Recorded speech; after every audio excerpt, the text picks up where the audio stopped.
Guys, question lang. Unsa man jud ang kahadlukan, ang earthquake o magnitude? Tanawan ninyong video ha para makasabot pod mo para daghan biyag mga bugo pod.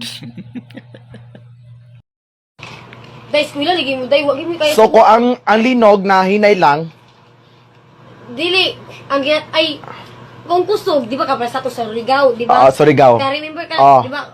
Right now, ang karon lang. O gani, Surigao. Sa, kung, di ba, kato. Oy, I'm joined. No.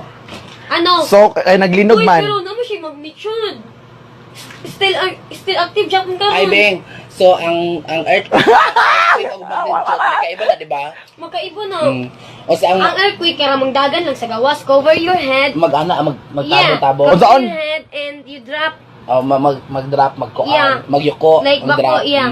Ganyan lang. Bako. Tapos sa magnitude, Ang magnitude, karang kusog ay siya, karang magbungkag, yung kalibutan yun. uyog. Gabi kay ang degrees of Celsius. Mao na ang magnitude. Kung maglinog. Oo, mag-same sila ba? Ay, lahi, ang earthquake, lahi lang siya. Lahi yun Iba lang sa Earth na siya ang earthquake. Earth, kay delikado sa earth ba, mo cover sila kay...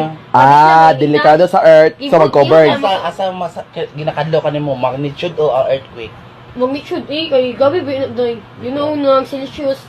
Di ta maday na sa Surigao no kung Yes, kuan. gravity to the earth is very danger.